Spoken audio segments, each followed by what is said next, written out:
Let me ask you something. What is the point of spending hundreds of chapters carefully constructing a character, giving him a unique philosophy, a devastating backstory, a technique with extraordinary thematic depth, if you are going to conclude his story in 3 pages? Not 3 chapters, not 3 arcs, 3 pages. This is what Gege Akutami gave Fushiguro Megumi, a character with more narrative potential than almost anyone else in the cast. 3 pages and a technique application. And people are out here writing essays defending it. Before we get into the failure, we need to establish exactly what was built. Megumi Fushiguro was not a supporting character. From his very first appearance, he was positioned as the second pillar of this series, and Gege built him accordingly. His moral philosophy alone made him one of the most interesting characters in the genre. His position was simple: I'll save the people I think deserve to be saved. That is not a throwaway line, that is a worldview. Megumi had concluded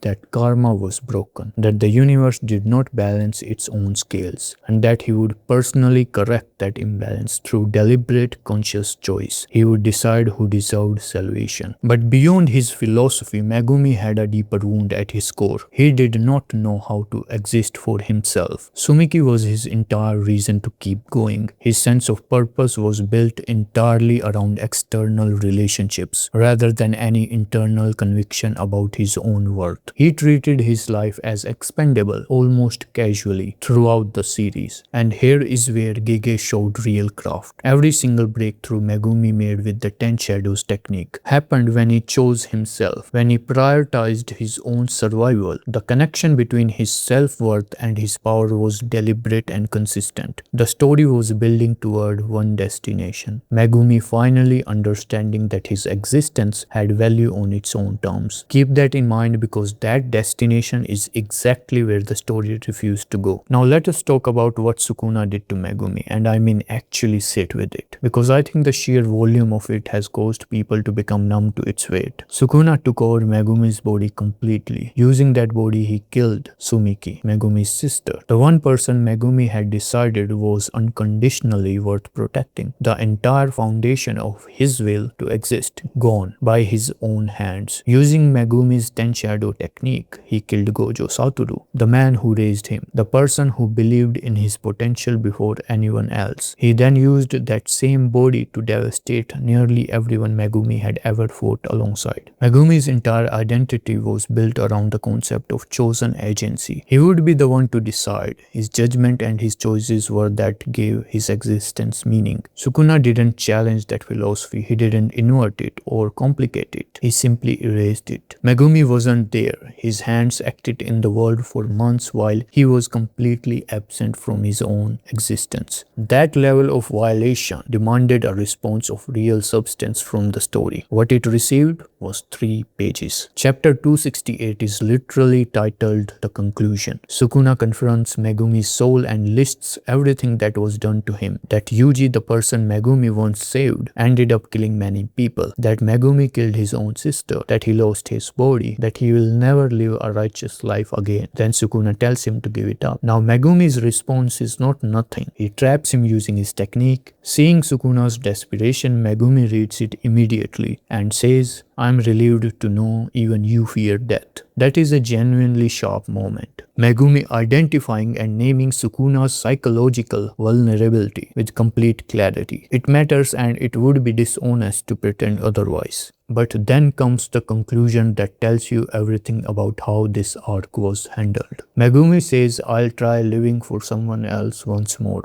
I think. I'll try living for someone else once more." Let that sit for a second. The entire architecture of Megumi's arc was built around a person who did not know how to exist for himself, who derived his reason to continue from external relationships. The story spent hundreds of chapters establishing that wound and establishing the precise mechanism by which it would be healed, through moments of genuine self-prioritization expressed through his technique. And his conclusion is, "I'll try living for someone else." This is not growth. This is not self-realization, not not the hard-earned understanding that he exists on his own terms, just a transfer of dependence from his dead sister to a broader concept of others. That is not a conclusion, that is a loop. Megumi ends this series in the exact same psychological position he was in at its beginning. Now I know some people will say it's a realistic portrayal of trauma. Realism is not the same as narrative neglect. And beyond that, Jujutsu Kaisen is not a work of realism. Another defense that is used is it's an intentional tragedy. Tragedy requires weight. It requires the story to actually examine the wound rather than glance at it and move on. Megumi never examines his philosophy in light of everything that was done through it. That is not tragedy, that is a loss without consequence. Fushiguro Megumi was built to matter. He had the backstory, the technique, the philosophy, the relationships, the psychological depth, everything a character needs to deliver something genuinely memorable. Megumi deserved to arrive at some genuine understanding of his own worth that was not contingent on another person's existence. Most of all, he deserved to be the protagonist of his own ending.